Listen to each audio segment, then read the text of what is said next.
hi.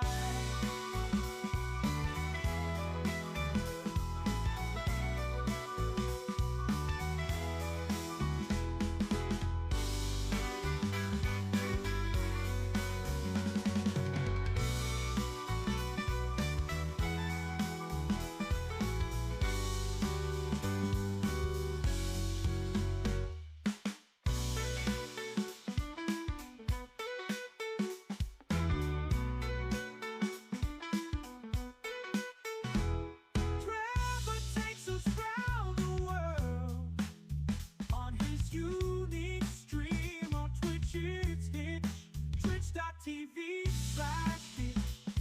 We're ready to see what happens today.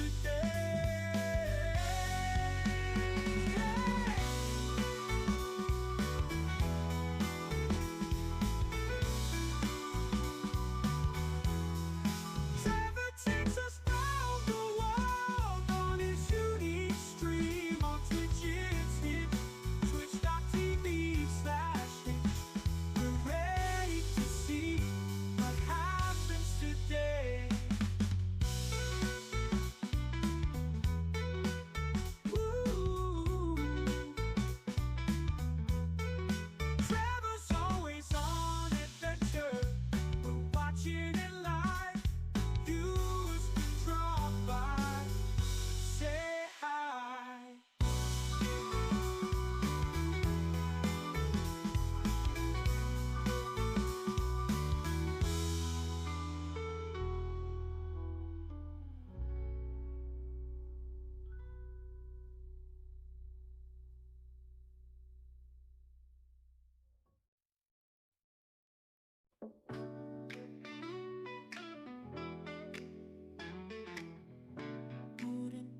Bootin', what love happened today?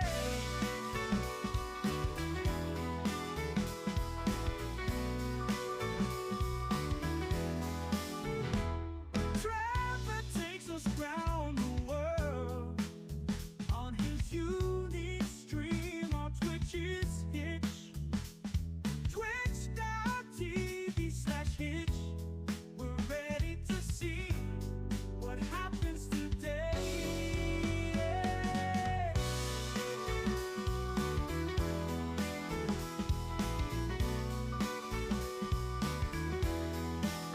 Trevor's always on adventure, watching it live. Viewers can drop by and say hi.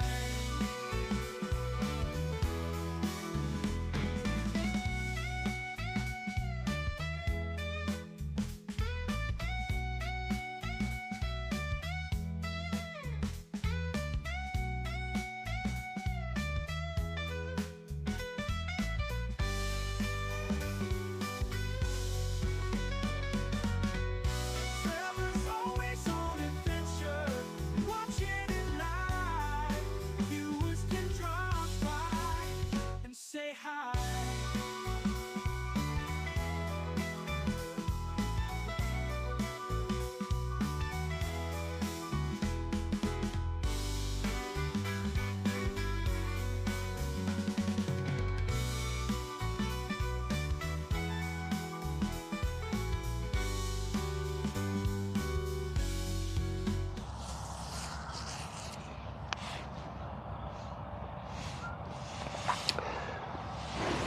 Alright, good morning. Welcome to day 39 of Twitch Plays Hitchhiking Corning Redemption Tour.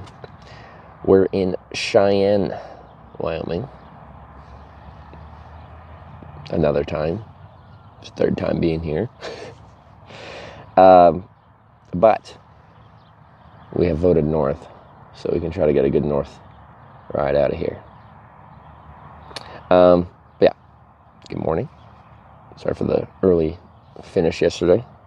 But yeah, it was good to take a chilly evening. But yeah, hope y'all doing good. Let's start getting packed up and head out of here.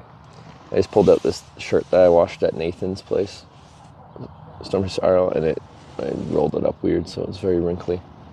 Wrinkles will just come out with time here, but anyway, shirt doesn't look great right now. And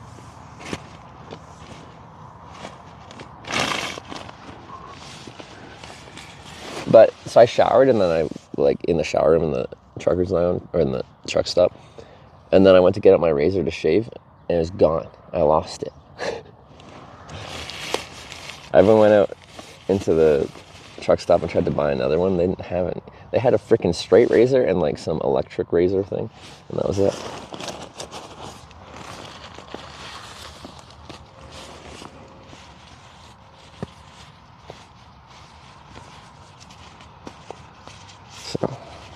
So I'm supposed to be clean shaven right now, but we're not.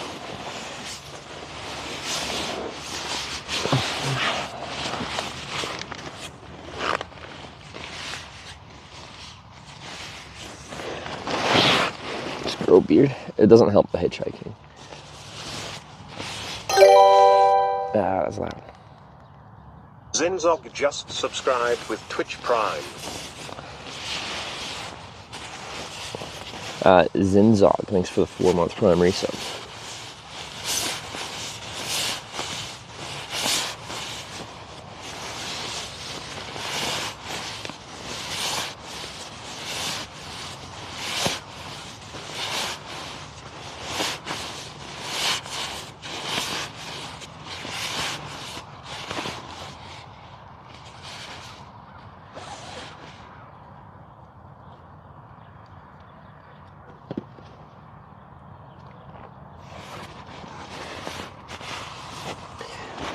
Okay.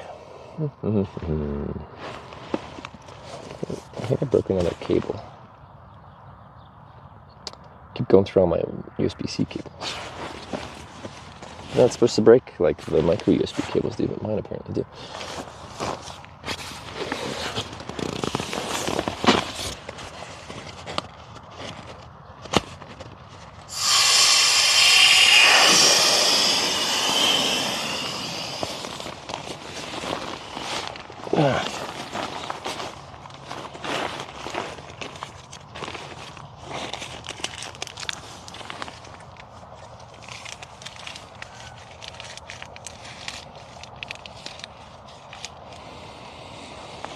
Oh, I can show you.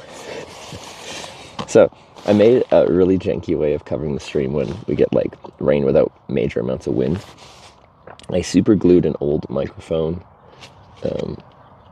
that would clip on my collar to just a piece of plastic from like a binder thing. Subscribe. Thank you. But that came undone. So my solution was to cut holes in the plastic with my multi-tool and then tape the thing back on and then put waterproof tape over the top of it to stop the water from coming through again. So in theory we get a bit of rain, we should be able to actually cover the electronics today. Yeah, I just thought that was funny. Decent weather to afternoon, then chance of rain. Yeah, it's like the same as yesterday. Afternoon potential thunderstorms roll through. But a sadistic one, thanks for the sub. Welcome to Twitch Plays Hitchhikers.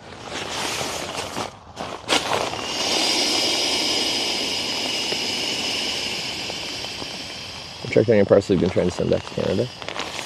I should check the tracking on that to see if Sarah's family member ever received that.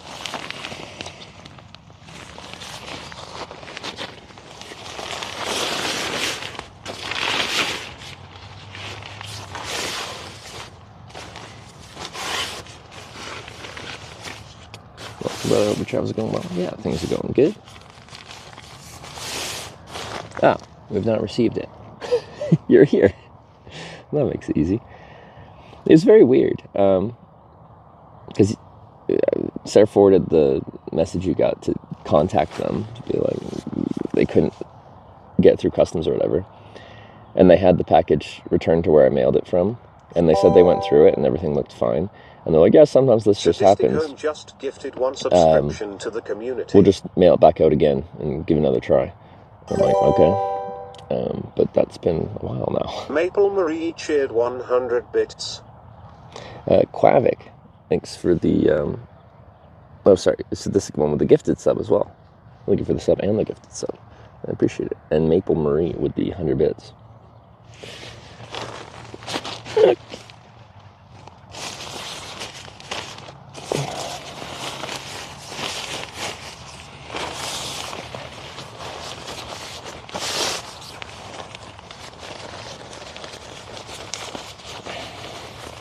didn't know you watched my stream too.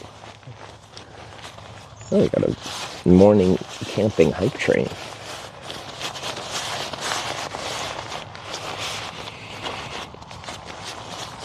I'm pretty hyped to try to catch a ride up Interstate 25 towards Sadistic One gifted Montana a tier 1 today. sub to You Know Me Steve Smoke Gene. They have given 2 gift subs in the channel. You know me as the Smoke Genie. That's quite the name. That's this one with another gifted sub. Wow. Kishukaku just subscribed Going in with all the Twitch Prime. gifted subs and the sub yourself. And Kisukuku with the 5-month plan. Way to start the day.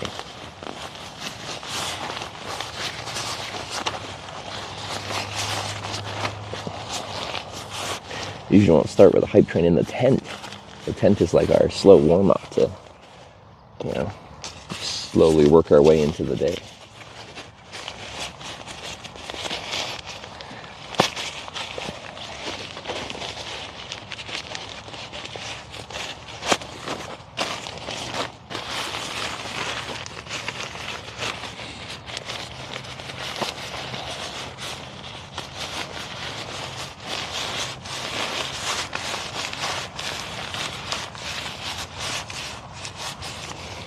But yeah, yesterday we had a viewer, Brandon, get me a free shower at the Love's Truck stop there, which is pretty cool. He's like booked on his phone. He's just like, yeah, it's shower stall 3. Here's the entrance code. And I'm like, nice. Start hype train early, bro. Got the magic fingers. Right on. Well, thank you very much. I do appreciate it. Let's get out of here. Let's get out into the real world. Don't have any sponsors. No recurring sponsors. I have done sponsored streams, but nothing long term. Maybe one day.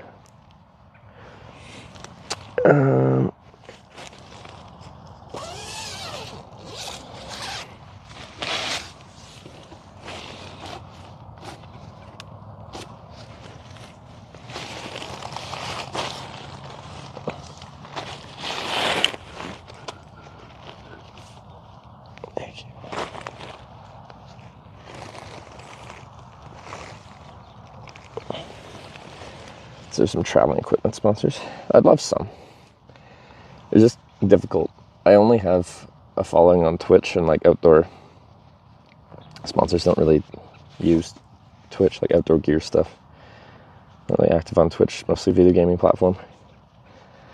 If I had an equivalent like kind of following as what I have on Twitch on like Instagram and YouTube, then I'd probably have a lot more sponsors.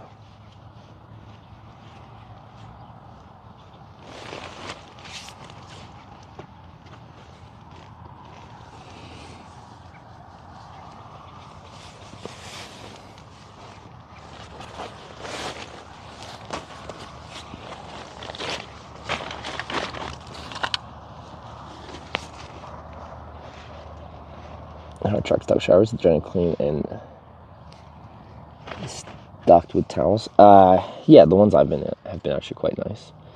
I'm sure you can find some less pleasant ones, but all the ones I've been to have been clean. They have towels. They'll just have like some basic soap in the shower, so you see most truck drivers bring their own like shampoo and all that in there, but quite often I don't carry any.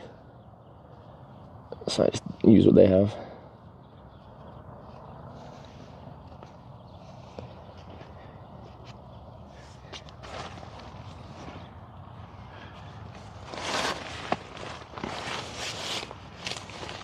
Where did I put my other sock?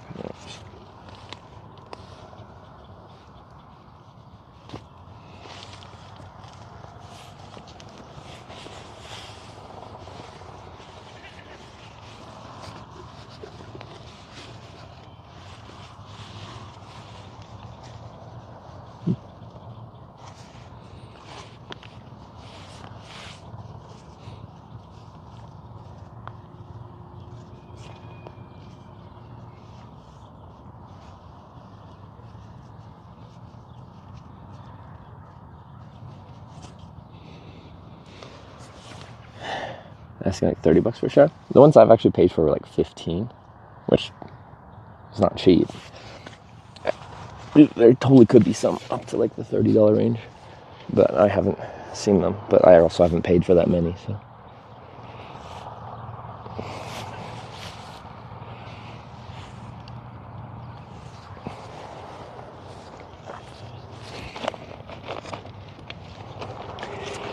Dewy this morning. It didn't get any rain, but things are wet.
Just gonna wear this in the morning. It's not particularly cold, but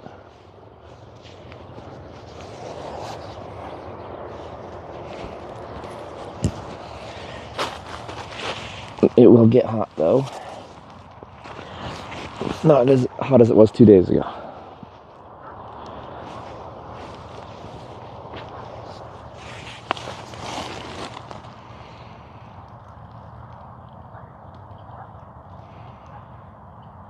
Trucks are the ones I've been to for more than 15, for like 10 minutes. That was 20 years ago? Really? Seems crazy.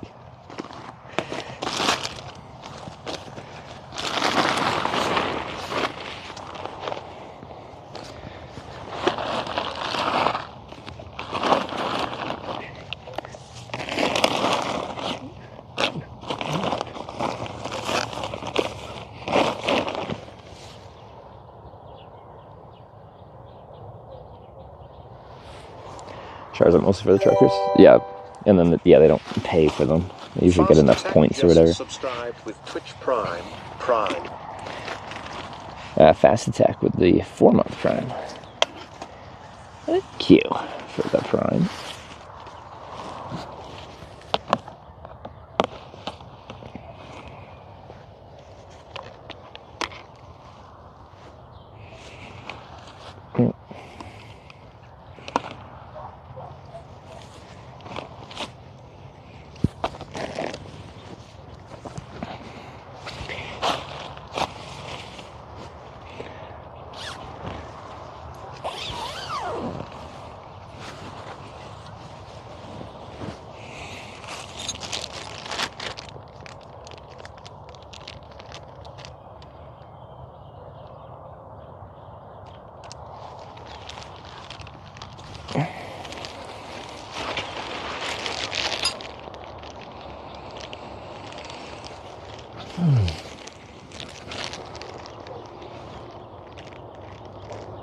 It's a really nice morning.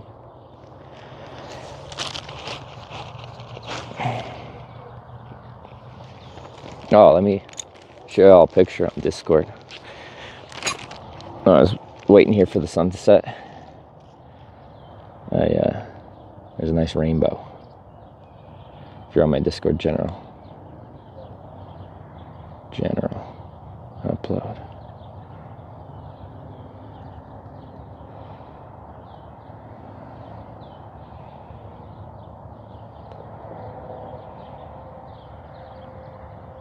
There.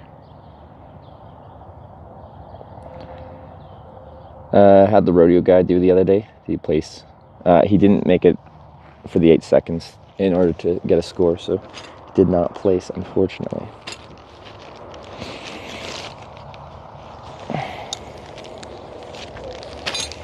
And then people have been following him because he did a review the next day, and unfortunately, same situation.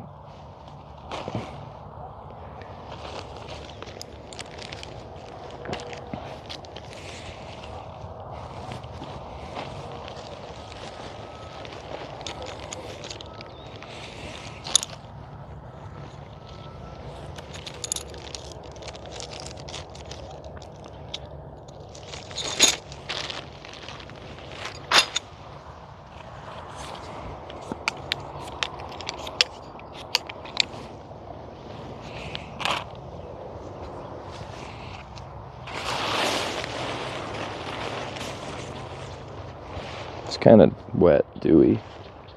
Oh.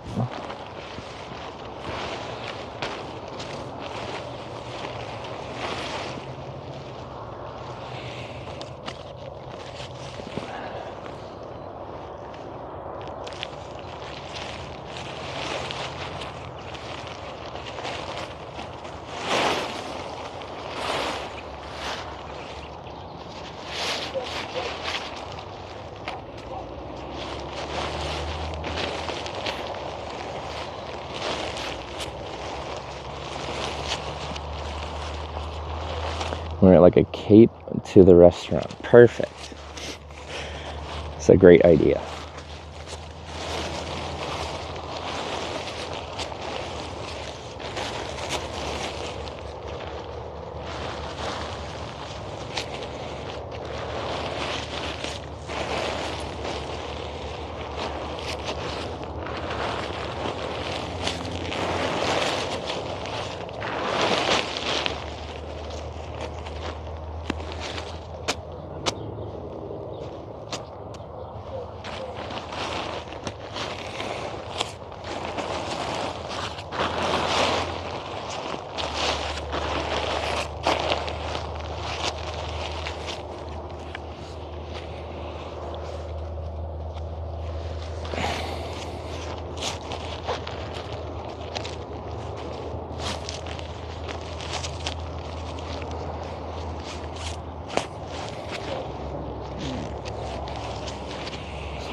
Pappas, how's it going?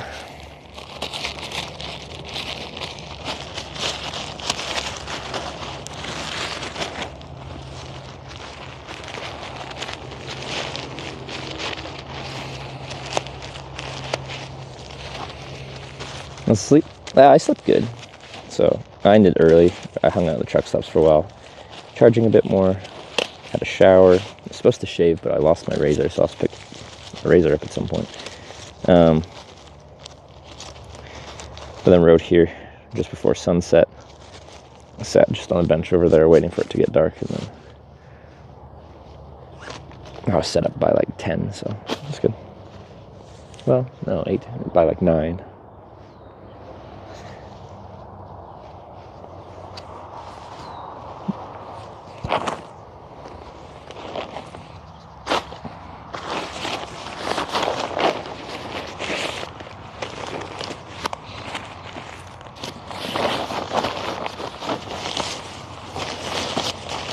Sunset's around 8:20 here, I think.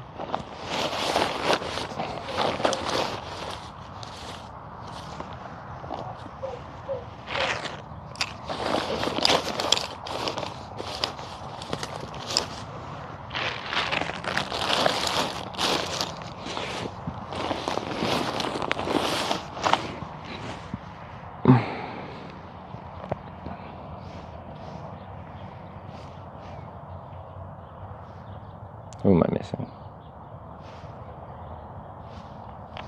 Oh, this wasn't there. I'm like, the bag's not full. Good Sarah's been really sad all morning about missing your message, has she? Yeah, because I ended early. I'm like, it's not too late in England, so maybe Sarah's still up. So I just asked if she was still awake to do a call, but so we haven't talked since I've been back in America.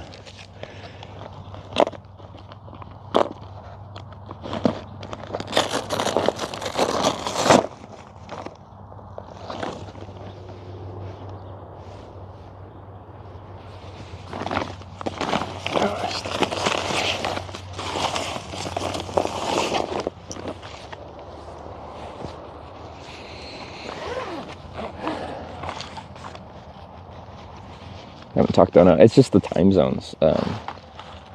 It's like when I end my stream, she's sleeping. By the time I fall asleep, she's not up yet.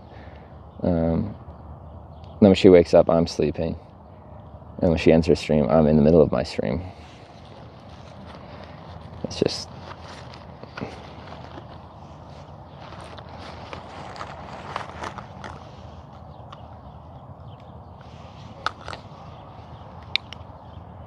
And neither of us are really taking days off, so when one of us takes a day off, we can work around the other's schedule to get a call in, but I don't think either of us have taken a day off. I need one soon. I just didn't want to do it in Cheyenne because of the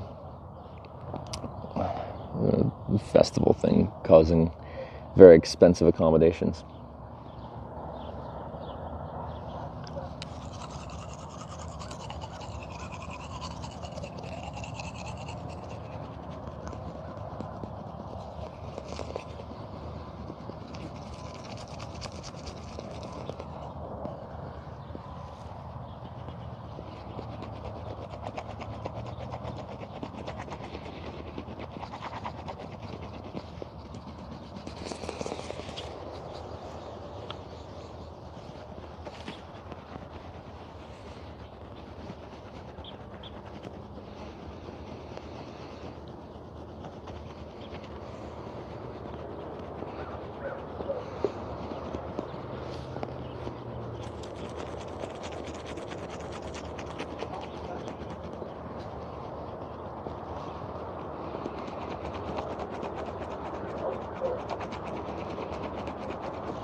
But yeah, I camped here, well, this past night and the night before.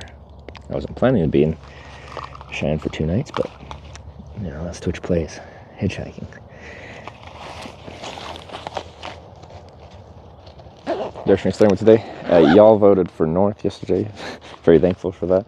That was our 3rd time trying to hitchhike north out of Cheyenne here. We'd get to Cheyenne and you guys would send me back east. This time we're actually going the way to progress.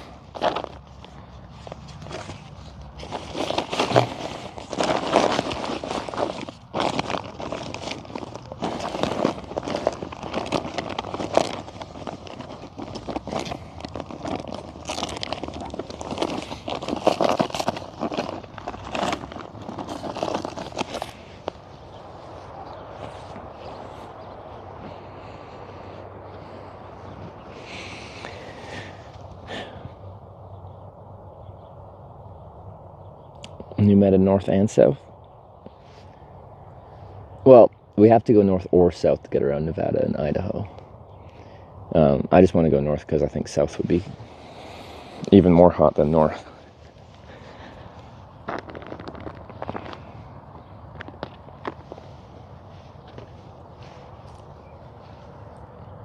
One more Corning? Yeah, just Corning, California, but it's already proven to be a difficult one to get to.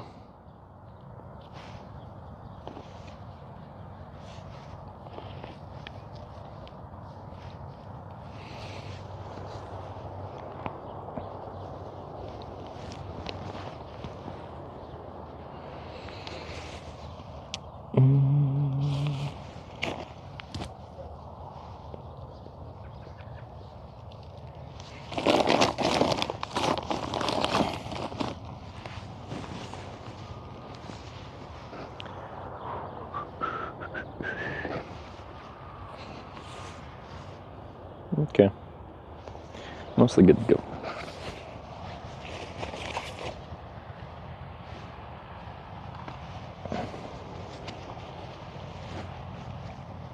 Those are dirty.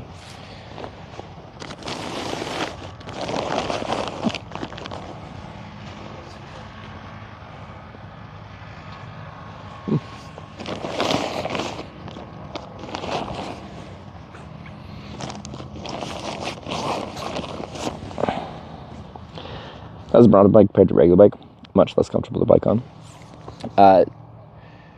As far as like ride quality, I actually think it rides very well, with the exception of the wheels being small. They're 16-inch wheels, so you'll feel the bumps a lot more on the Brompton. But yeah, in my opinion, the ride quality is surprisingly good. I'll put these in here.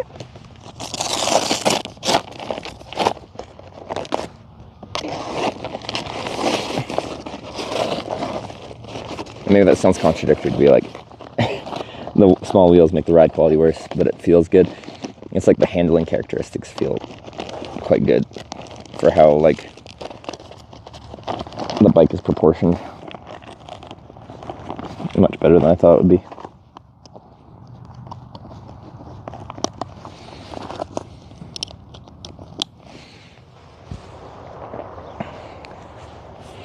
But yeah, I'm now getting like DMs from people being like, people would pick you up because you have like nice hair and it gives you like good style.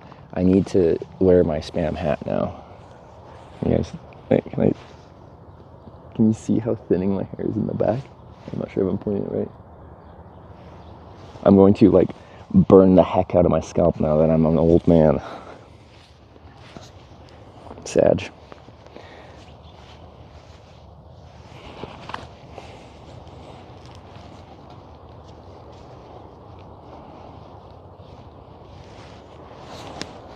It's that purple rectangle, a rain cover for when it rains.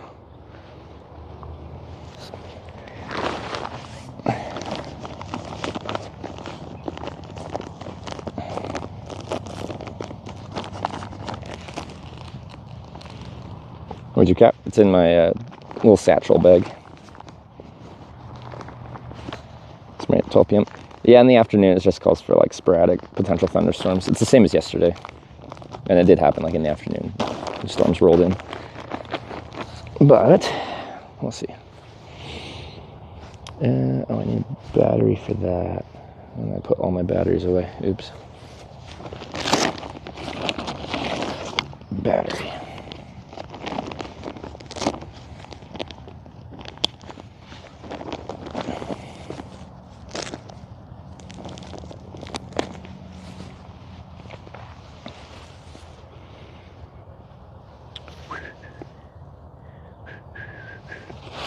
Oops. It's supposed to go in here.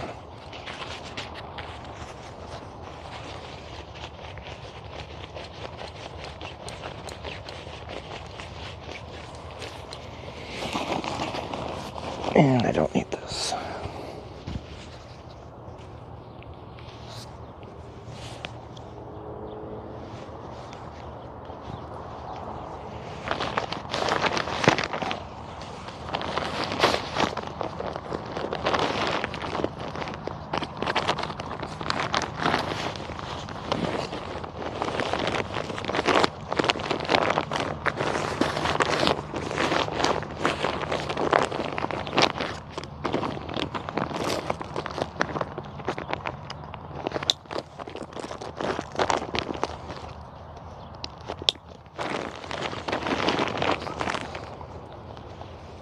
That's very bad lighting.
mean, a time loop? We've had several days on this trip that kind of feel like we're in a bit of a time loop.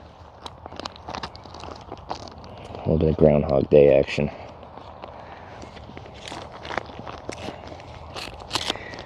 That's all part of it being Twitch Plays Hitchhiking. And there's gotta be a little anarchy.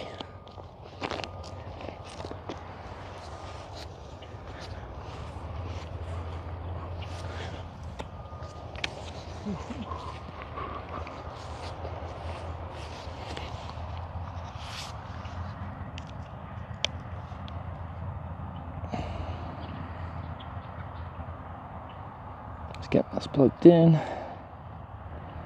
Let's go.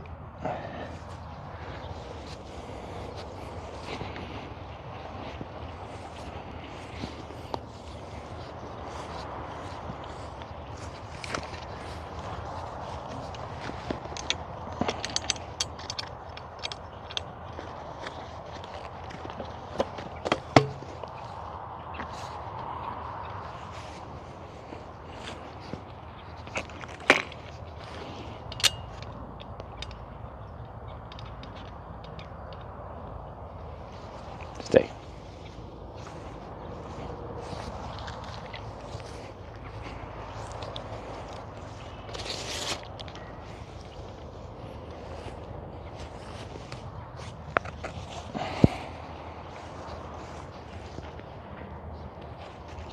Certain places, yes.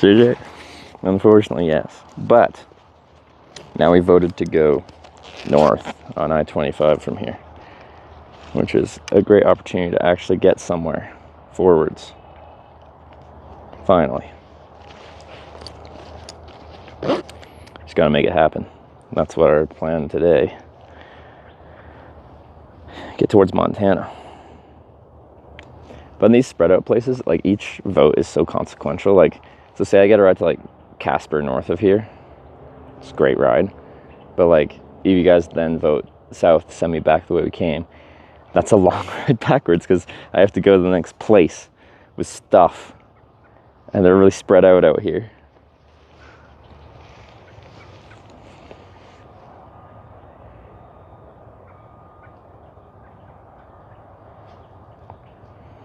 Okay, maps.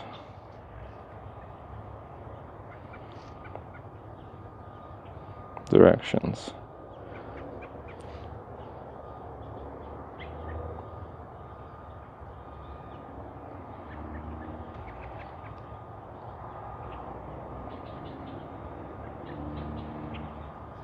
That way. Start. Sorry, just plan my navigation. 4.9 miles. That's less efficient than how you took me here. Anyway.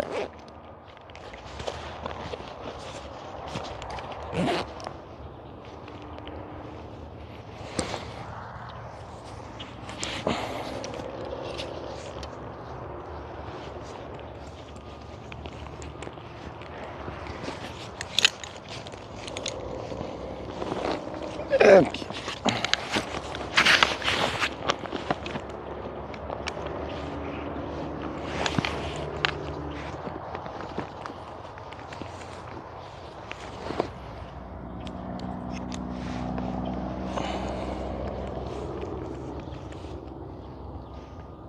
Packing 6 hours eating a day is wild. I'm sorry you don't like what I do with my day. Seems like a bit of an exaggeration, but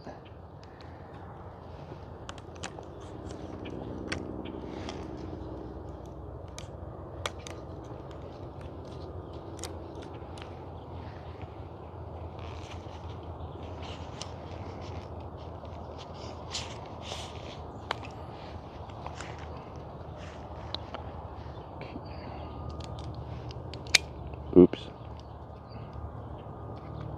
We'll put that back on later. This is what we use to cool the phone.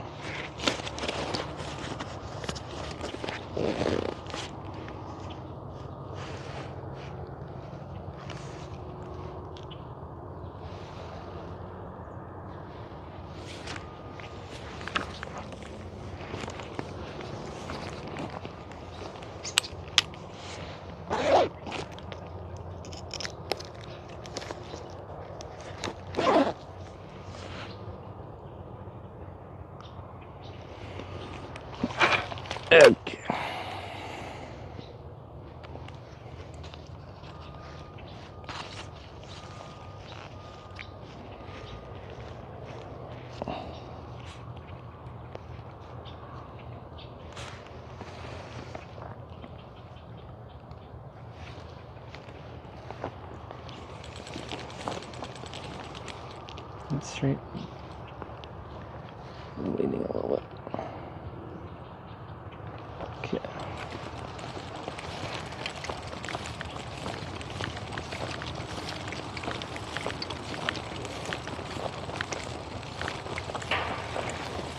Spider web.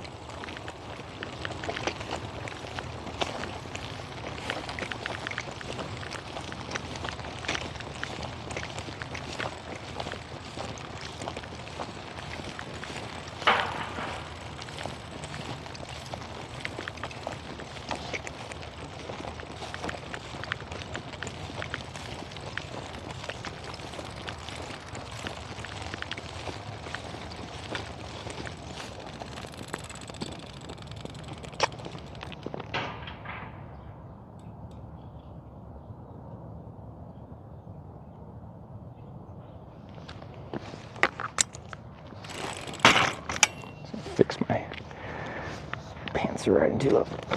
Okay. Should be good.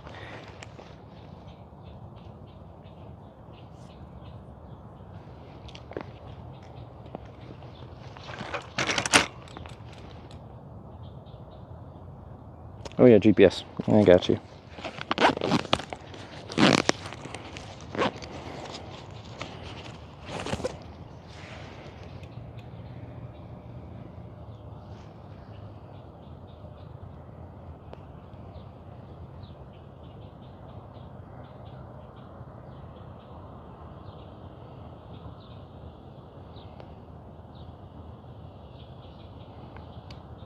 Okay, GPS, real-time IRL, go. Alright, we're in business. I follow this path for a while, then we do a bit of well, yeah, just road riding, but it's got a shoulder, so it's not bad. Shower last night? Yeah, I did.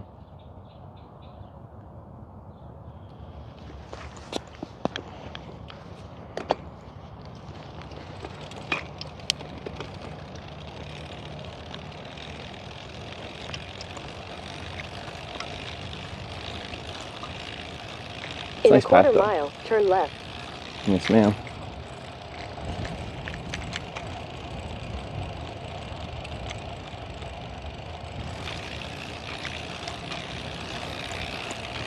Got myself a cup of ambition.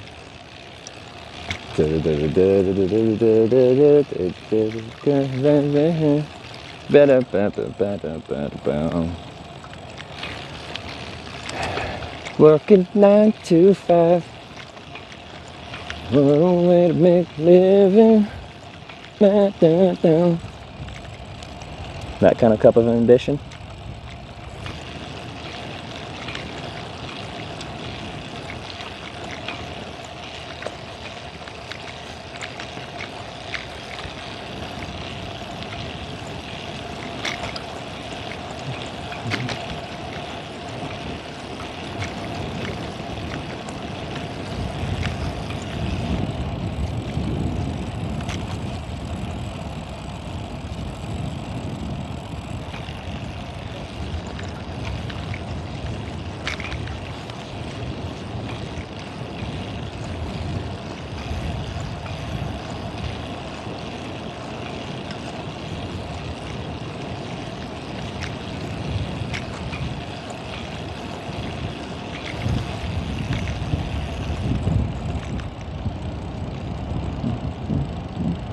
Turn left.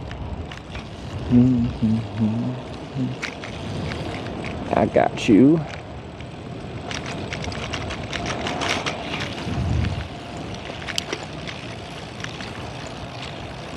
Continue for 3/4 of a mile. Any breakfast goals? Like, when we get to the 25 junction, there's a Denny's there. You could just get Denny's.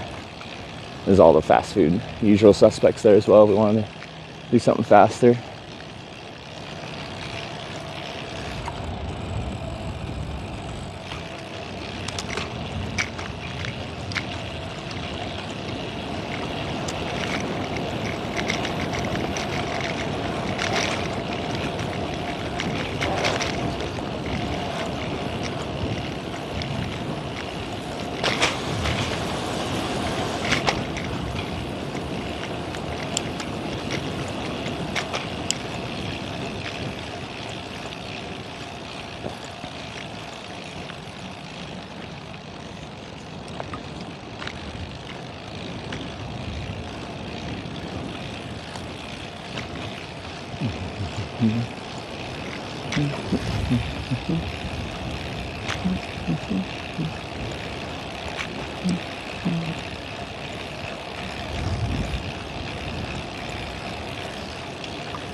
Flooding gone?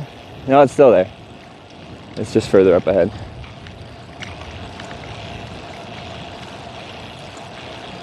I rode past it last night.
Is it this road? I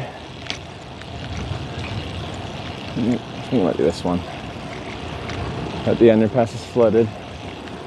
So you get around this. Feet, slight right. Yeah, I think that slight right it told me to do is the under. But we gotta go over because it's flooded.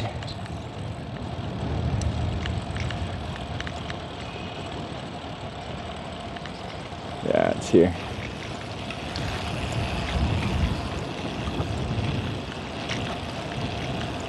Slight right.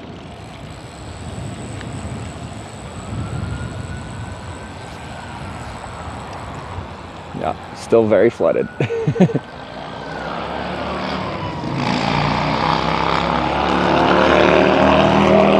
Okay. Okay, sorry. Back to normal ones. So I just have to cross a kind of busy road instead.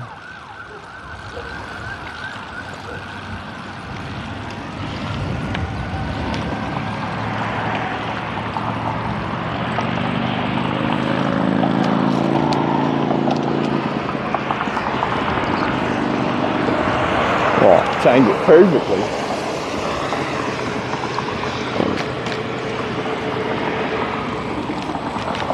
Easy.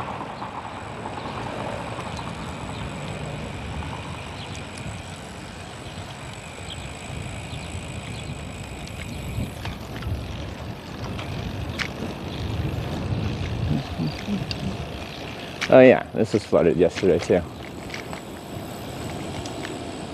Kind of go around on the left here. It's very soft on the other side though. A little sketchy. Alright.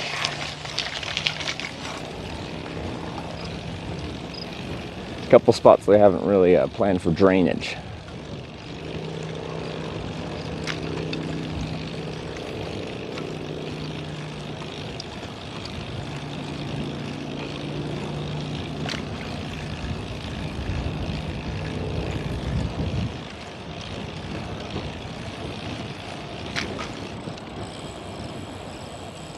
We're still going? Must be.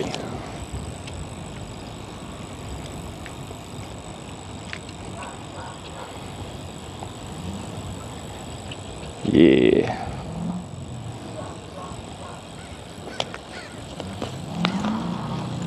A rug? Why is there a rug here? It's got a hole cut out of it. Is that someone's sleeping pad? Maybe.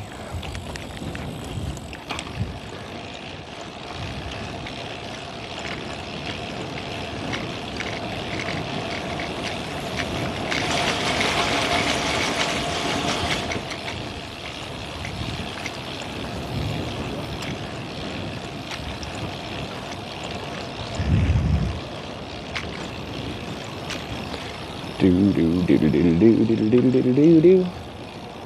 Do do do do do do do.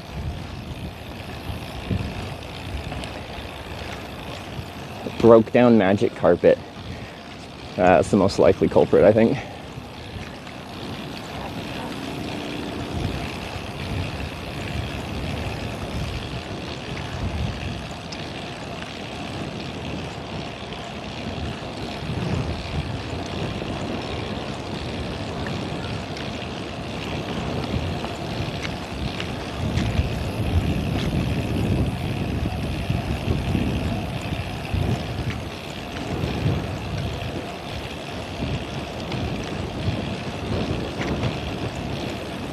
Ooh, some broken glass.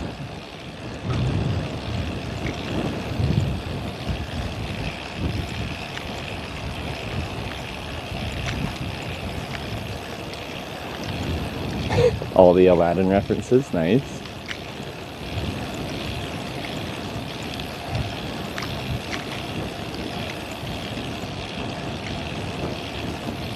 B, slight right.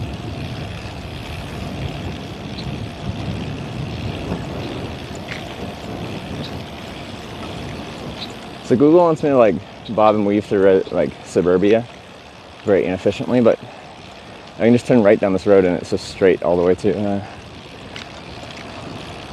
the truck stops on I-25 there. And it's got a shoulder the whole time if I recall correctly. Slight So right. I don't know why I'd do it that way. I'll have to turn her off because she'll get real pissed at me. Oh, this one's flooded too.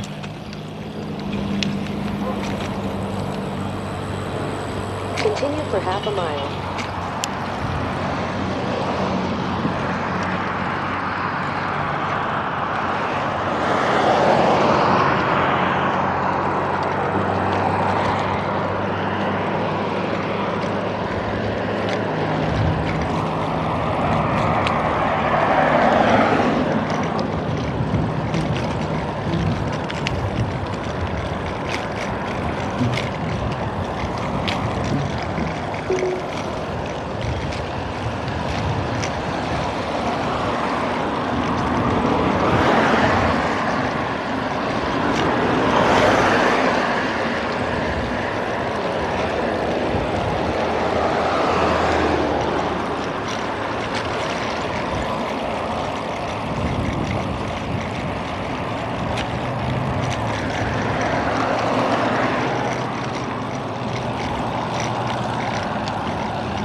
Wyoming's minimum age 505. Ouch.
right onto York Avenue, then Nope. turn left onto Richard Martin Drive. Nope.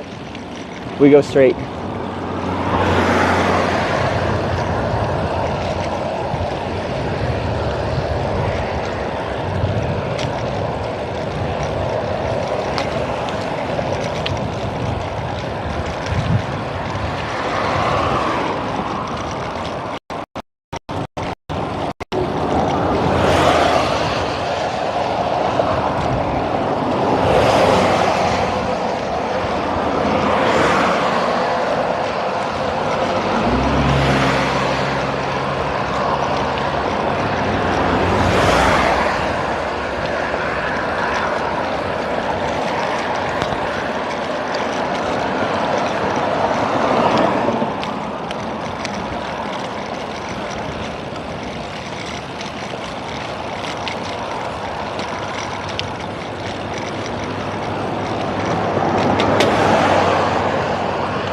What was that sound?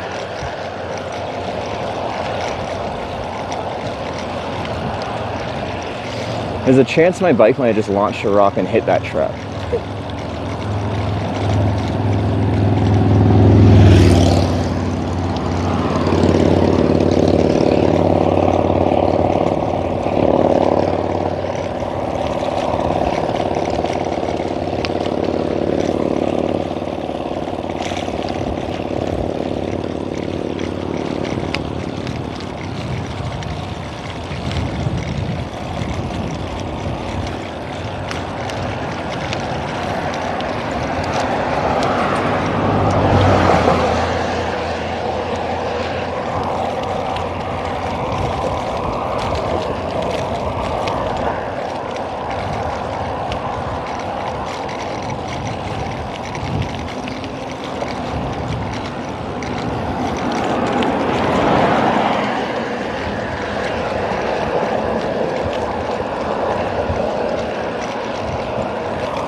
Truck tossed up a lot of dust.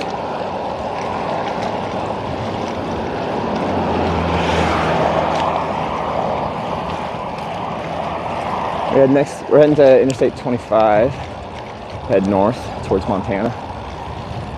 It's got another 2 miles, something like that.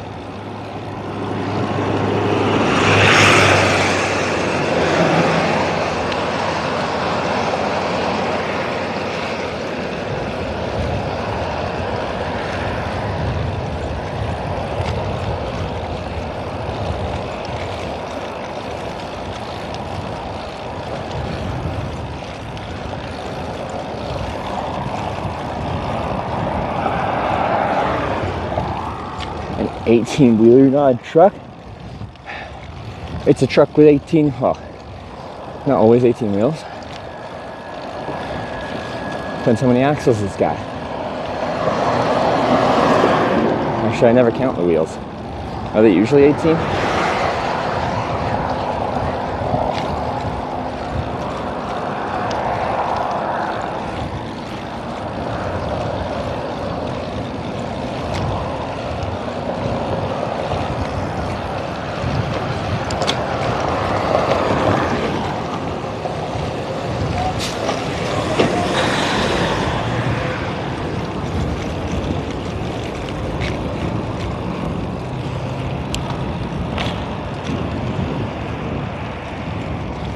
Running so slow, we're going uphill.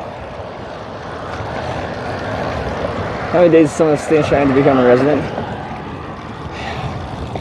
Feel like a resident.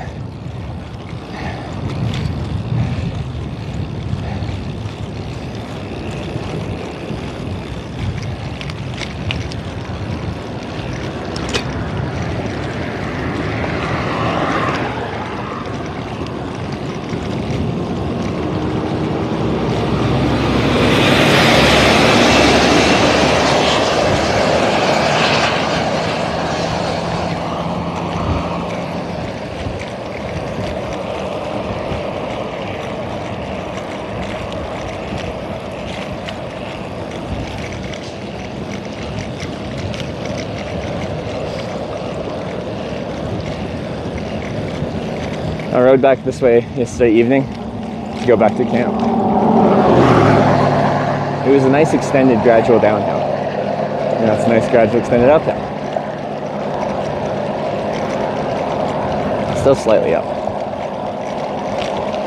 Just goes on for a while. And on like this grade, like visually you can barely tell. Essentially looks flat, but it's like just enough to slow you down.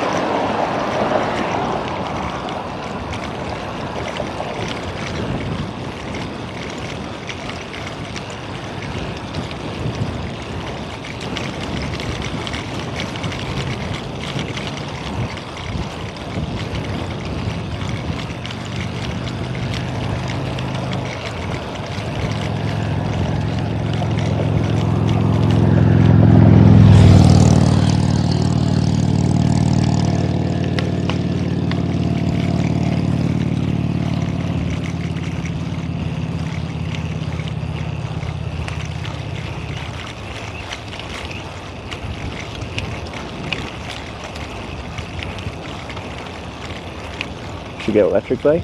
Why? I don't want one. I want to do the work myself. Bike would also be a lot heavier, and then you'd need a big battery to power it.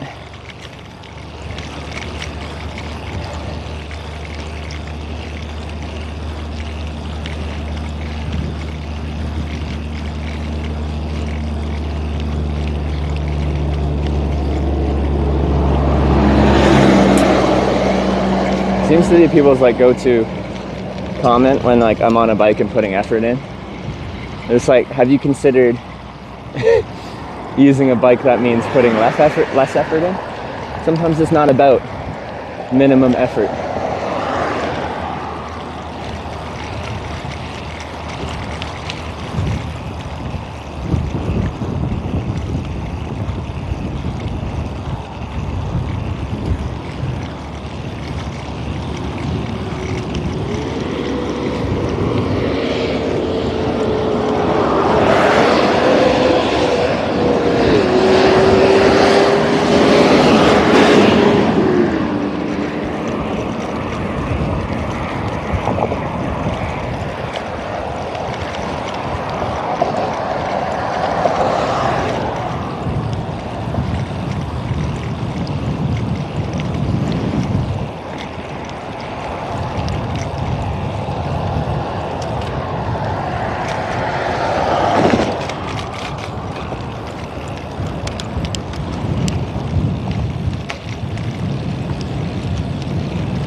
Shoulder's in much worse shape over here.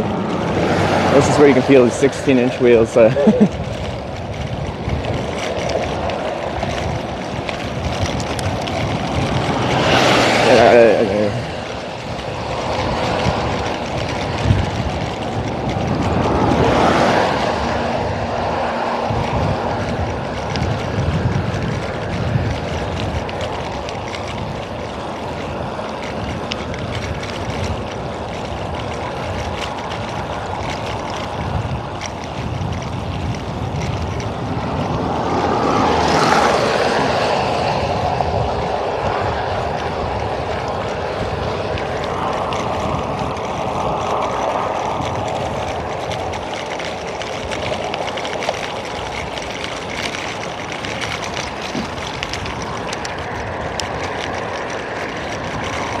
Alright, here's all our junction stuff up here.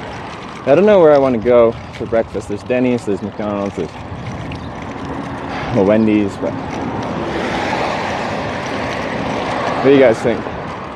Fast or sit down?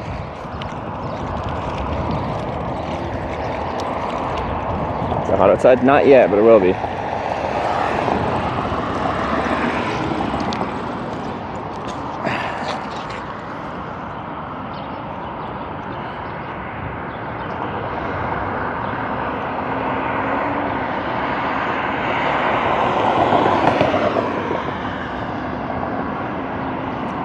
I'm thinking fast. I really want to try to get out of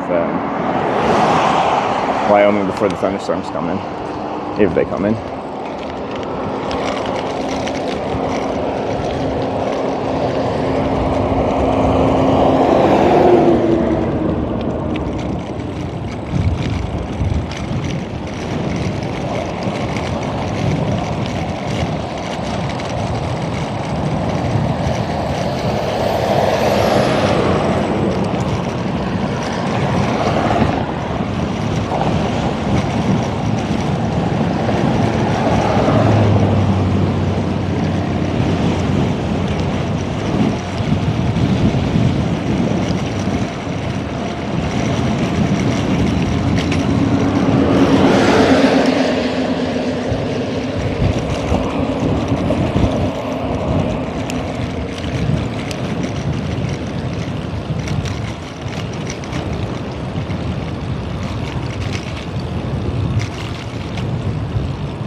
So one of these, what do you call these intersections? Like a reverse something or other? They're apparently very Then turn right. efficient, but like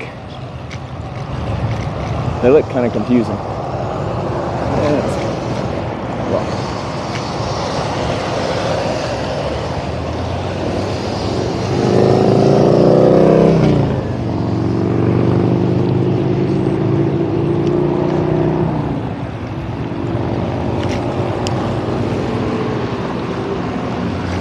so turning right up here is our I-25 north ramp, but it does split to 80 east-west at the next junction.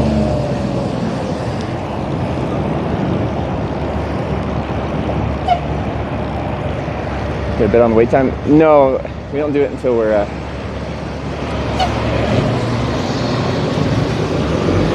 the hitchhiking spot.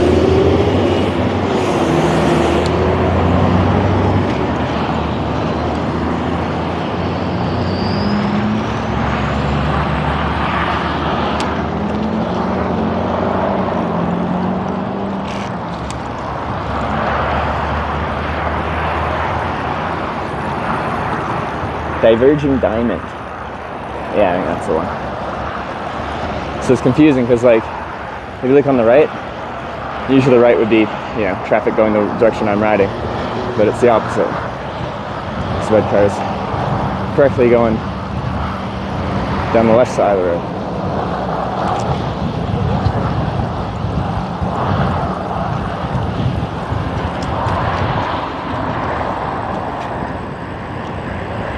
Going for breakfast? Just McDonald's because I want to go fast. There's a Denny's here that I was tempted by, but look left.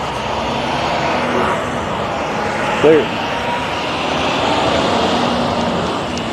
Look right.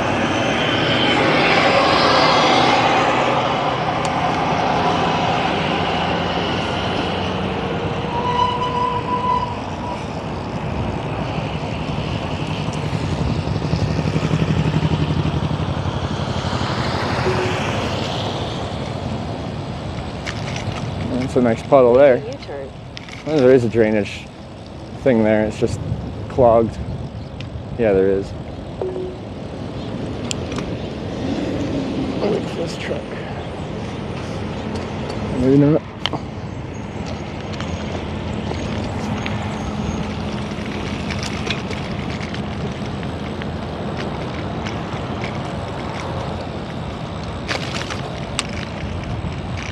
Oh, that's the exit. All right.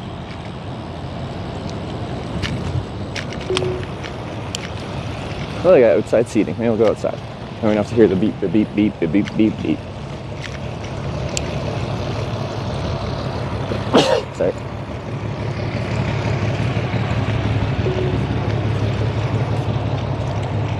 Got so many license plates from all over. We got Florida, Georgia, New Mexico.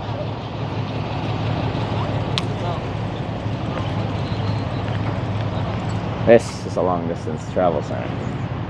People going a long way, coming a long way. come here apparently, which is good. That's what we're looking for.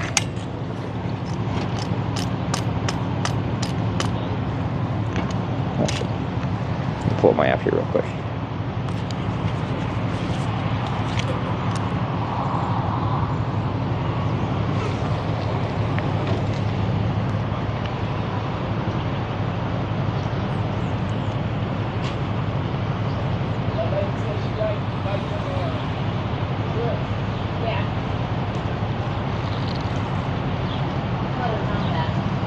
Come on, load.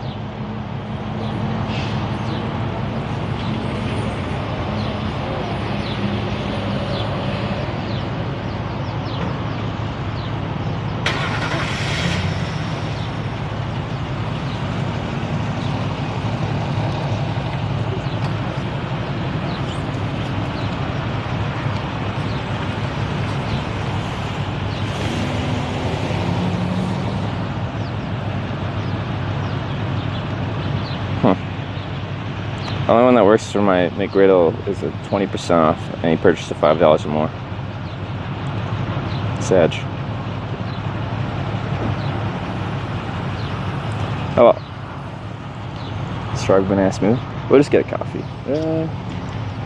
Yeah, just regular coffee I think this morning.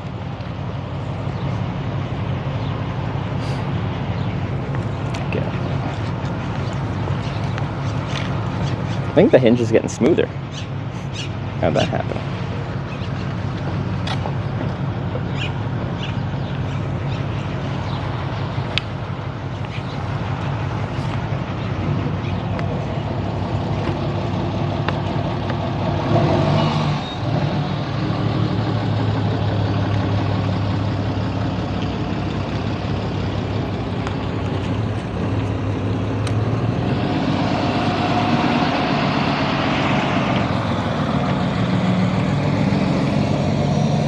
McDonald's.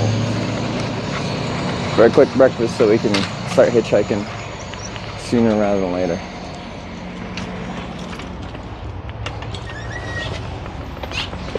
You got it? Got it. You got a load there. Quite the load.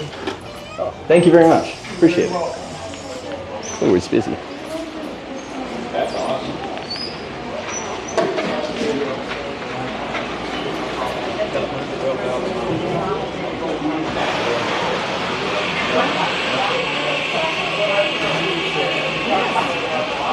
Oh, that really canary yellow hunting that It's chrome yellow snake.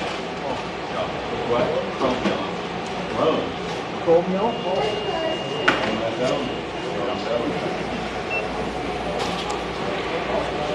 I see your hair starting to grow back in those days.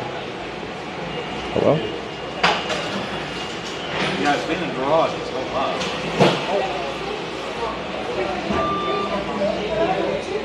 302? 46. Oh, yeah.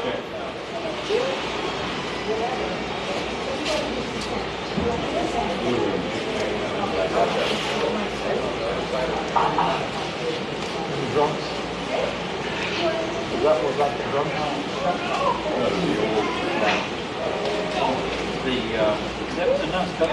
I just do this, the sausage, egg, and cheese McGriddle meal.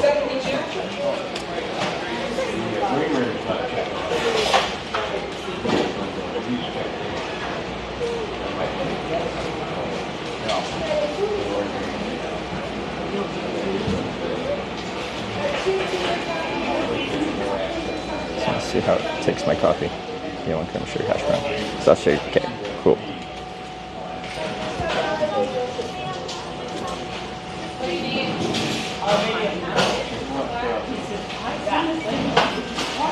What about those bags? They did have them. They have some bags. Alright, we're in.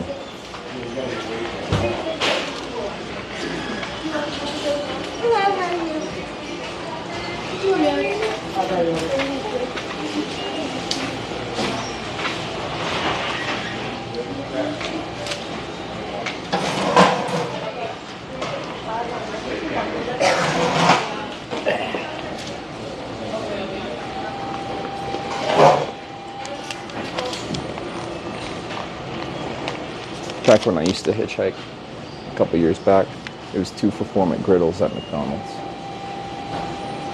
Where are my 2 for $4 McGriddles?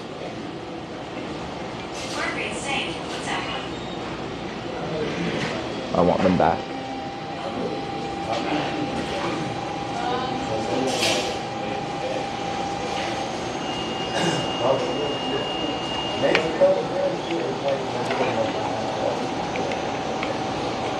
These stay here? Not well. With my spam cap, it stays on. It holds it secure,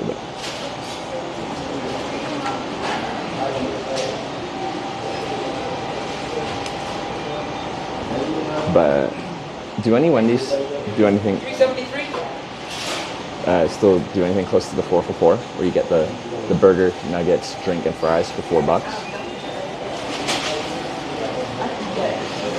Hamburger sandwich, get one for 1 cent.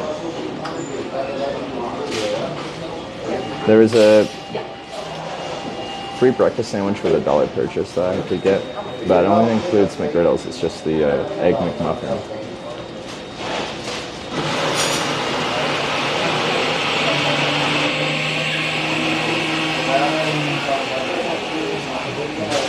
It's a biggie bag now. Junior sandwich, small fries, 4 nugs, small drink for $5.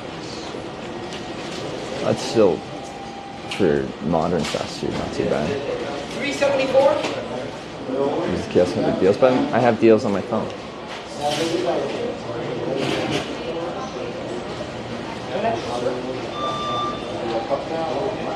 The only one I thought I could get with my McGriddles was just 20% off your order, so I did that.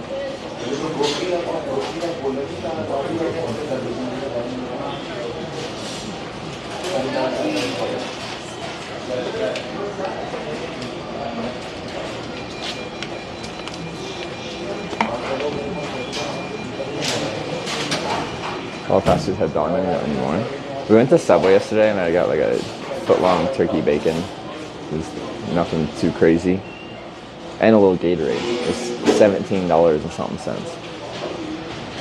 Ouch. It's well over $20 Canadian.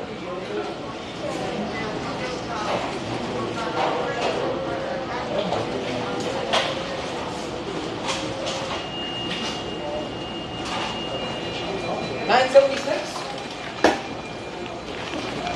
Thanks.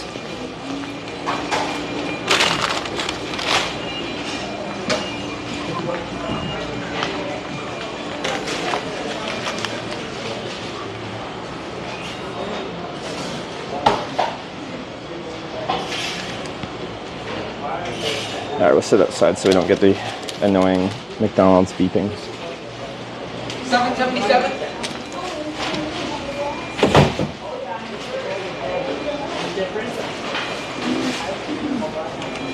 678. A broken cable.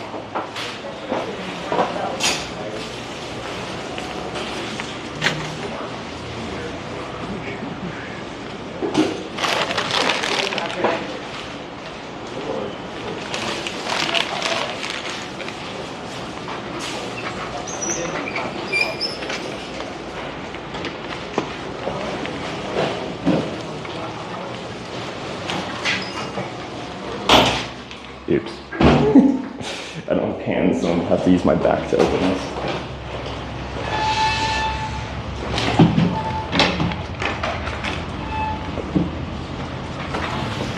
Got it.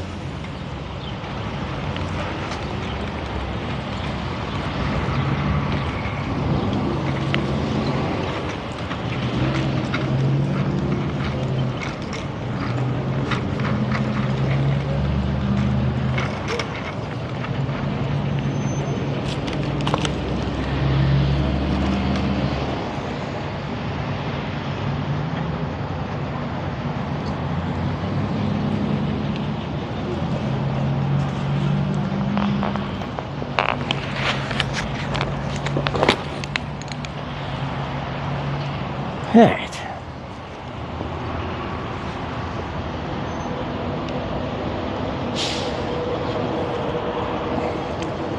Panel on for safety, or should we take it off?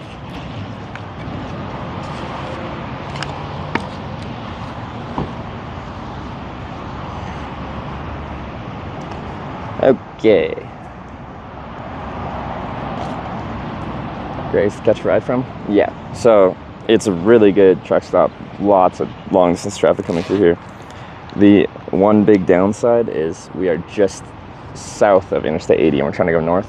So a lot of traffic that goes north on 25 here will be splitting east-west, going a variety of different directions.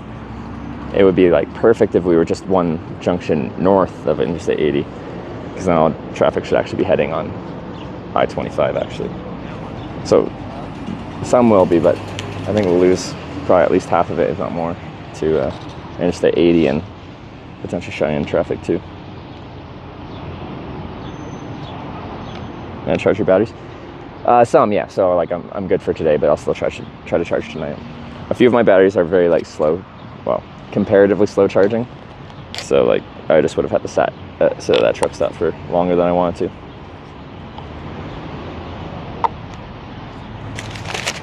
Can we bicycle to the next junction? The issue is like then we don't have all this long distance traffic. We don't have the 2 truck stops and all the fast food and motels, stuff like that. So we absolutely could go to the next junction, but then we lose all the long distance traffic.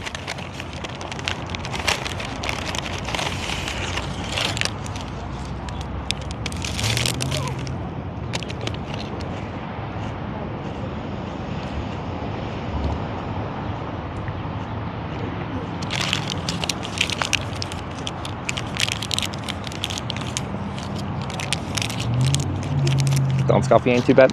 Yeah, for like, you know, fast food places that are everywhere, McDonald's is my kind of go-to coffee.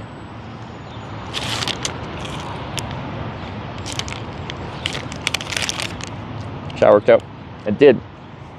I don't even tell I'm still scruffy though. I lost my razor, probably at Nathan's place in Kearney, Nebraska, but so I'm supposed to be clean shaven, but I'm not today.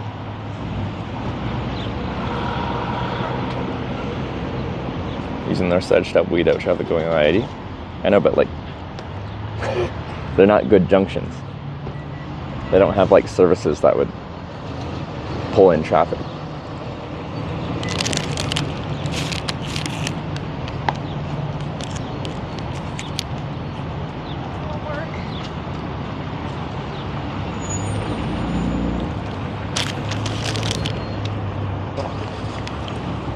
We spent like 30-40 minutes deciding on which junction to hitchhike at yesterday. We decided on this one.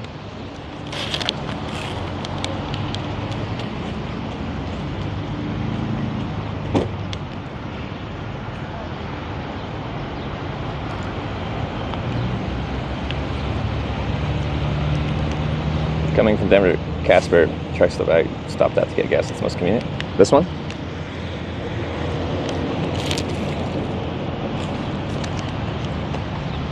That seems like it would be. It's the final Corning, California, which apparently there's a big fire right next to there right now. But if, you know, what's been going on continues to go on, it'll take us a while to get there, so. Found a few reds with no thumbs out, just catch a conversation to find the heading where you need to go. It happens sometimes, yeah. Direction you go in Hitch, I'm south of you in Denver. North to Montana.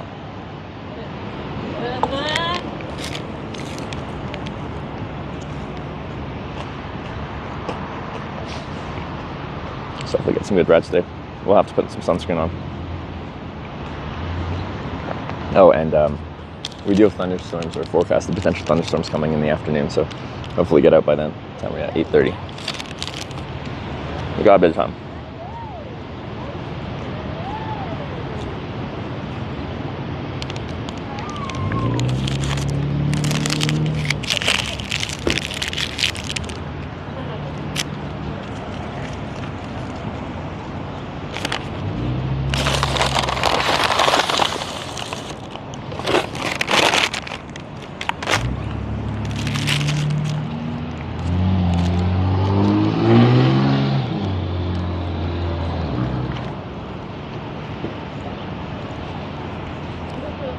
A lot of fires at the moment, yeah.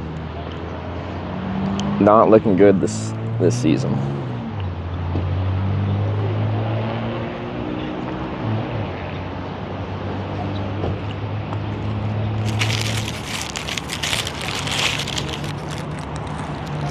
better American accounts. As far as I'm concerned, they're exactly the same. Maybe some of you had both and think they're different, but same.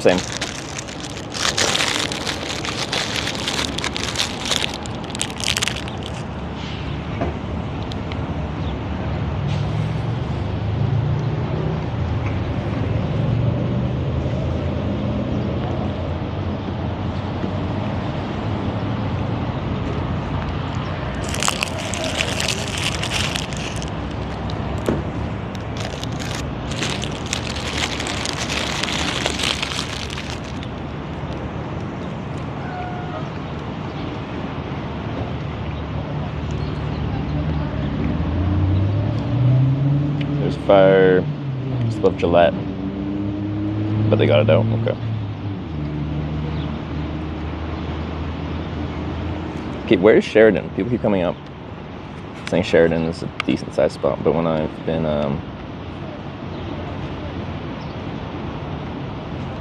looking here,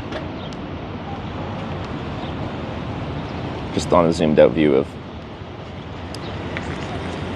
Wyoming here, I haven't seen it pop up. Oh, okay, it's way north by the border.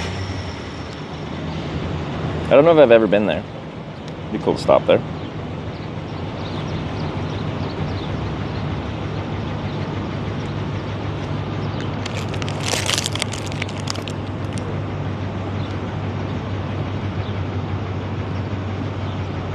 Next 5 days, Central California will be middle 90s. That's pretty cool for Central California, isn't it?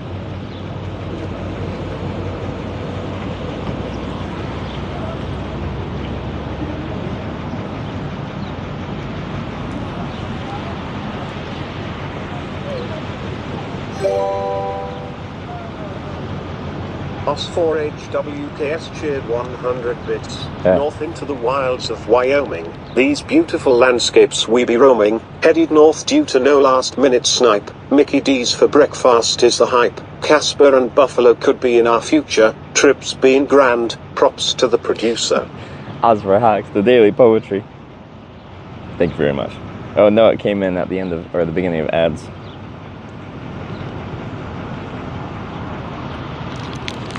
But thank you very much. Good to see you. Let's get a ride to Casper. Let's do it. Do you miss Tim Hortons at all? Tim Hortons is nothing noteworthy anymore. Do I go there? Yeah. Am I excited to go there? Not particularly.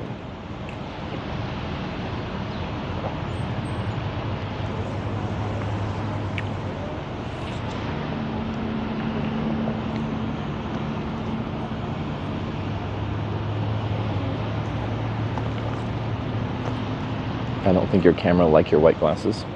What is it doing?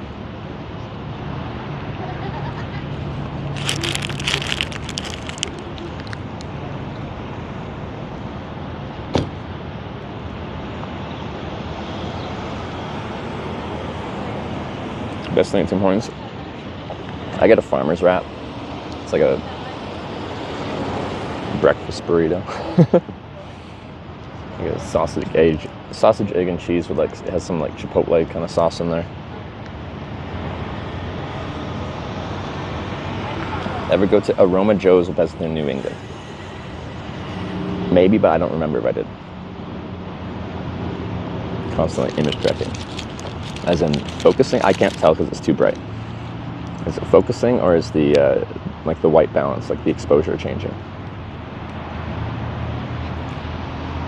Because I can fix either one of them, I just need to know which one to fix.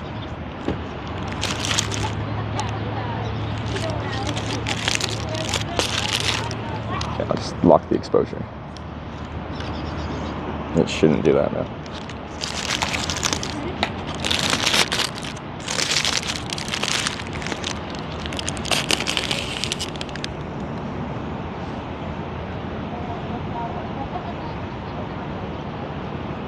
Stop sharing your head. If I want to read chat, I can't read it off the phone because it's too bright.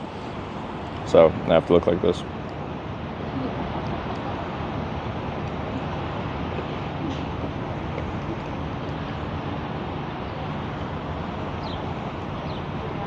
Still doing it, so wasn't that?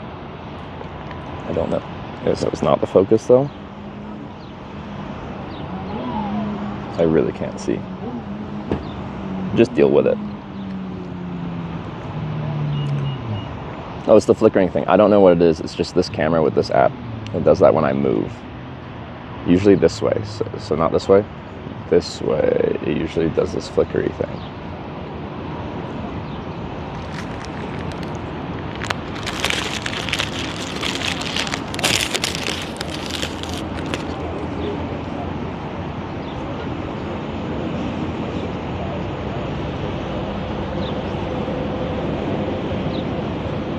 So I'm only allowed to move this way. And then we just keep getting further this way. Because if I come back the other way, it's going to flicker. We can't handle that.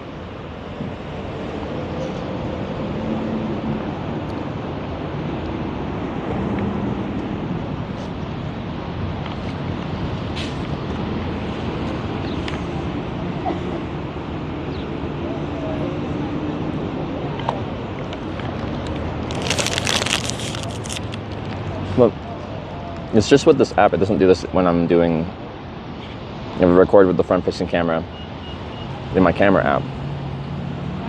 So it's something to do with software. The windows behind you. No, it's just in certain types of lighting. This camera just always does it with this app.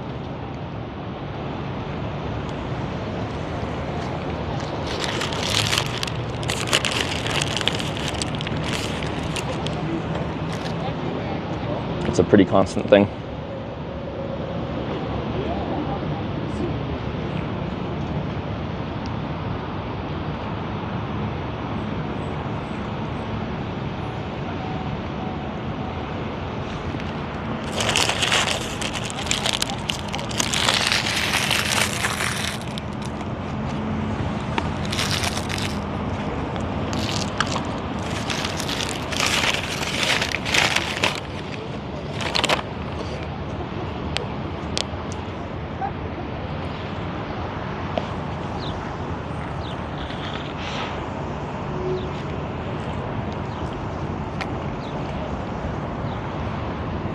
Okay.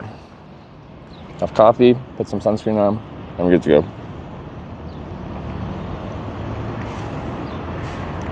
I know what it does. I know what problem you're talking about. I've tried many things to fix it. It doesn't help. So you just have to deal with it for a moment. It depends on the type of lighting in the scene we're in.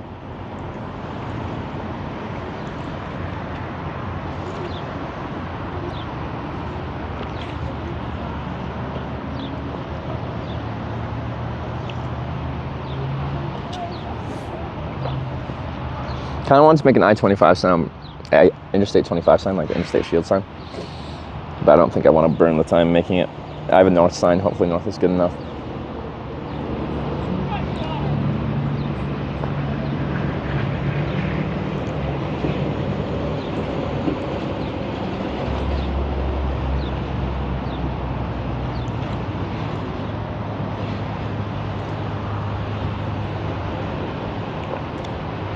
Time do we have today before the storm creeps up?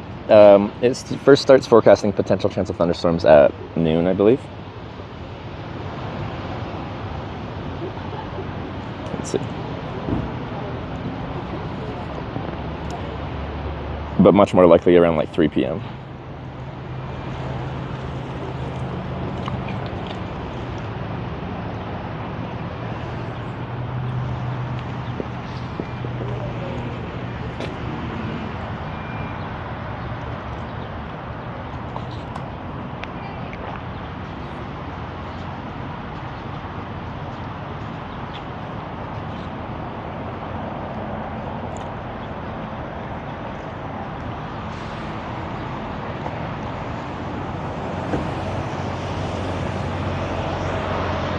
I don't know if I'll have this whole coffee. I'm looking for a drain if I want to dump it in after I drink half of it or something like that. So I hate putting actual like drink stove stuff in them in the garbage because they just spill and leak and make someone's job a lot harder.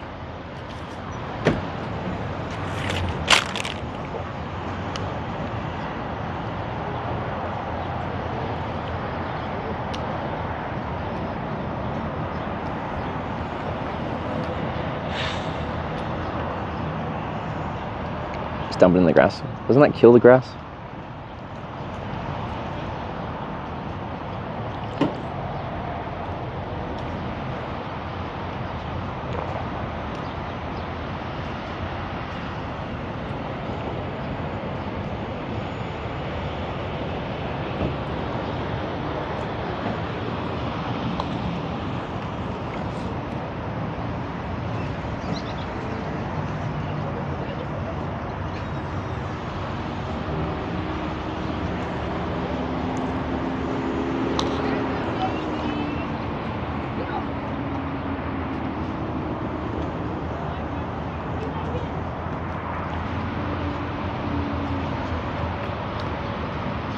That person's license plate is just essentially Bitcoin. I don't know what's wrong to just read out people's license plate.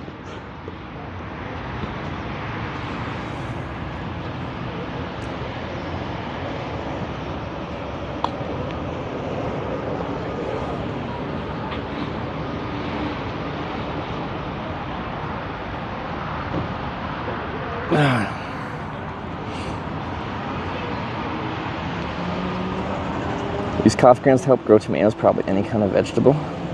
So coffee would help it. Maybe that's a stretch. Just because, like, you could use coffee grounds as some kind of fertilizer. Doesn't mean just pouring coffee would help. It's like, what's the thing they used to both use as fertilizer but also make explosives? It's like they use the ammonia or whatever, something to make fertilizer. So you could just put TNT in your tomato plant and it would help it out a ton.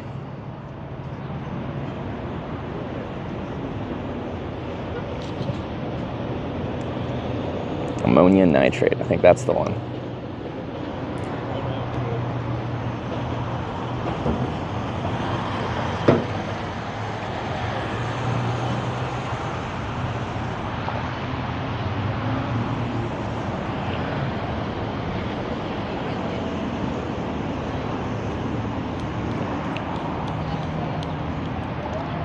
It does help, putting TNT on your tomato plant.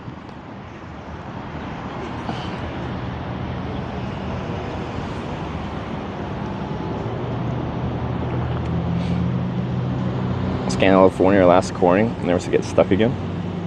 We got to get there first. Before I can get stuck, I got to get there in the first place, and it's taking a while.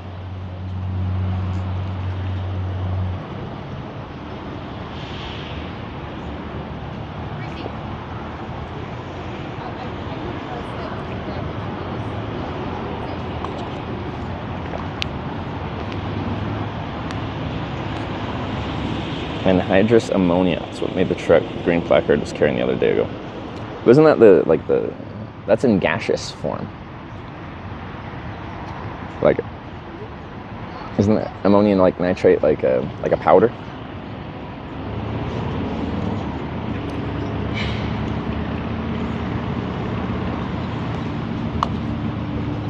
How do they use the gaseous one for farming?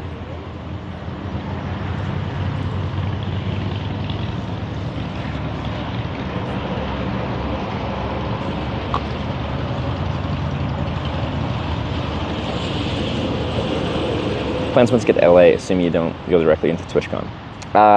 Like that'll be the trip complete. So it's hitchhike to Corning and then hitchhike from Corning to Los Angeles to finish what we started for the hitchhiking to the Stream Rewards trip where we got stuck in Corning on our way to LA.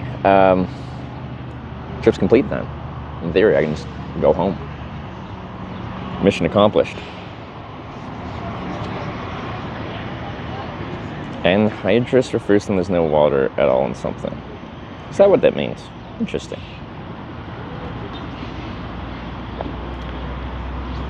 On the map website, yeah, the GPS is running. There's a command for the link if you want to see. Opportunity to celebrate with those of us who come to say hi. Yeah, I'd like to. It'd be cool to get to LA and do a celebration. I don't know how many people would show up, but we can go out for a little night out.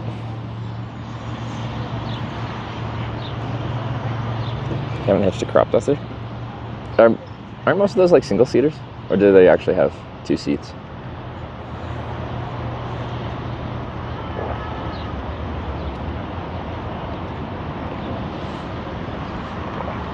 It's hard to hitch a ride in any vehicle that's a single seater, but I could be wrong.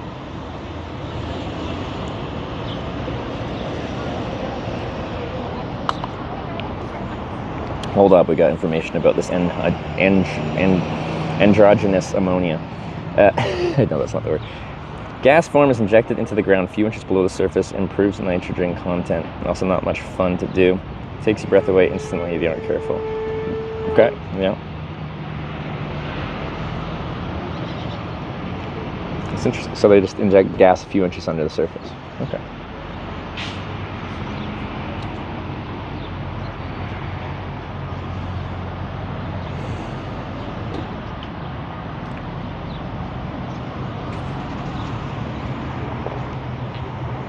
Someone on GPS yesterday that's walked 2,500 kilometers of 3,500 kilometers. What were they walking across? Or where were they walking across?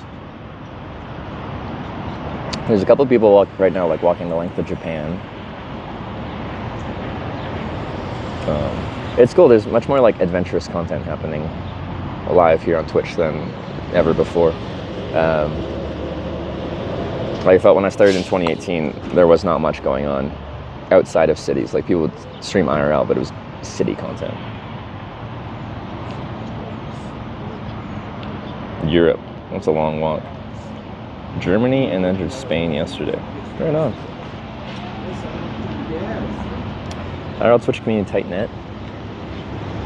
I'd say like historically yes, and there was a lot less, and the people that did stream like IRL travel stuff like full time all knew each other pretty well. And I'd say that lasted up until the pandemic, and then since then I've lost track of who streams what, and there's just been so much growth in the amount of people streaming travel content, which is great, but like it's become much less of a, with a bigger community comes less tight-knit, I guess I'd say.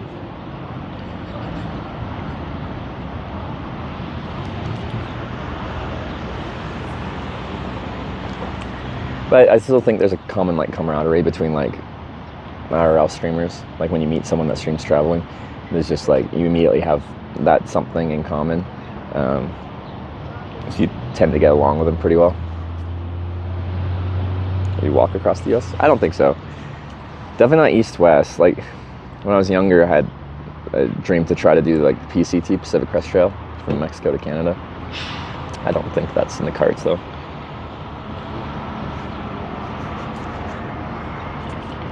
It's like impossible to stream that as of right now, and even as Starlink gets better, like a lot of that is forested, and dense forest canopy makes it not viable for satellite or cellular.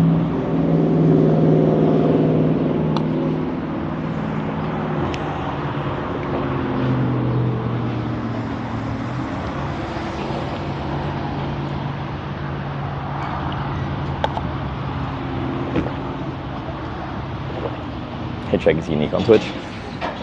Still seem to be the only one that regularly does it. Occasionally people will do a short one-off or a little trip here or there, but what has grown substantially is cycling. When I did my cross-Canada trip in 2020, like there are people that have done cycling content, including Sebedy did like a big bike tour in Japan and stuff like that back in 2018, I think. So I didn't start the big long distance bike touring stuff on Twitch, but like it has grown substantially since then.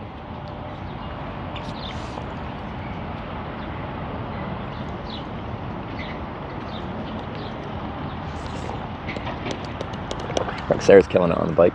There's a lot of people that do a lot of biking streams now.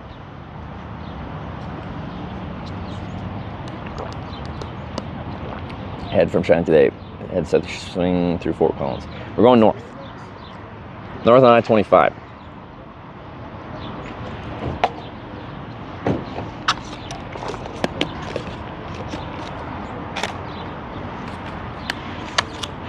Wait. Sunscreen. I will burn. I don't know if you can see it, but like People have been complaining a lot about my hat, but like, can you see how thin it gets here? Fuck, I'm getting old. I need to wear my hat. I'm gonna burn the heck out of my scalp.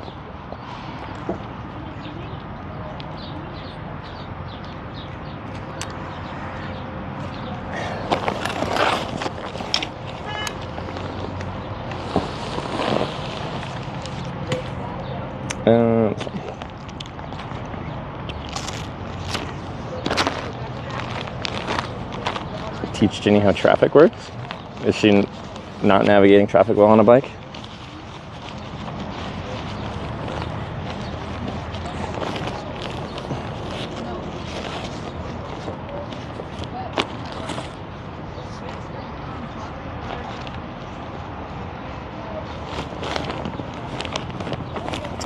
Find my sunscreen. I like completely took everything out of here yesterday, trying to find stuff to fix my little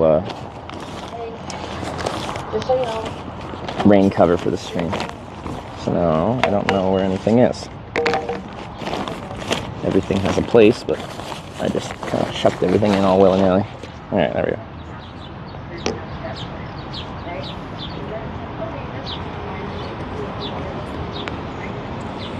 Pretty anxiety-inducing at times that I've been there.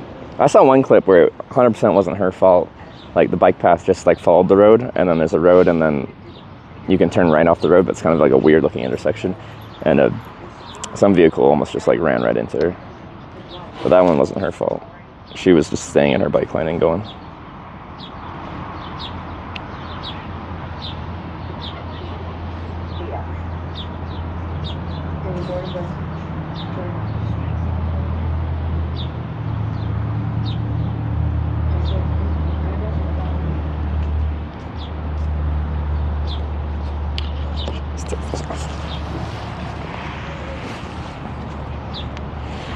Netherlands, crazy driver.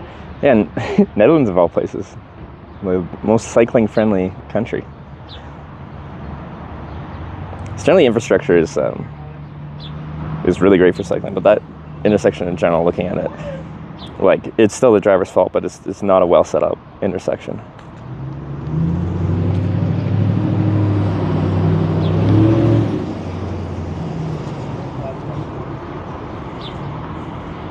An act, or she needs help. Well, like you shouldn't act out. Like, it'd be illogical to act out like chancing getting hit by a car. That's a little bit. The risk reward there is not there.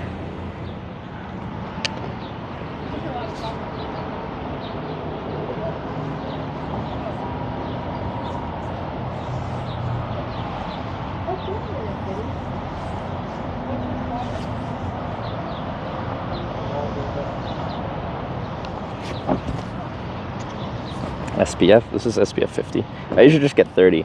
I got this in Europe. But for the same price, I could have gotten a much bigger SPF 30 bottle, but I wanted one of like this kind of size. So there was no like kind of reasonably sized SPF 30. So I just got the SPF 50. The thing is, like, was SPF 30 blocks like 97 point something % of UVA, UVB kind of rays. 50 does like 0.5% more. And you got some diminishing marginal returns on how much you're protecting yourself as you go up in SPF value. I've never had an issue with 30.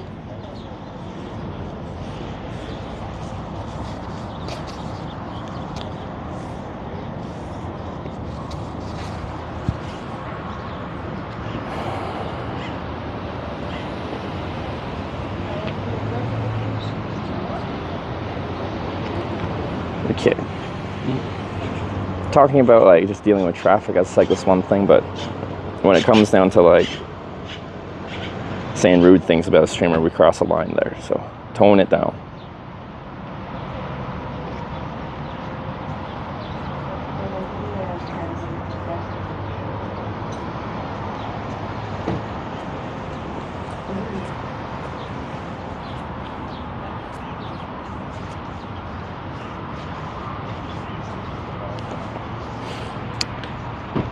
But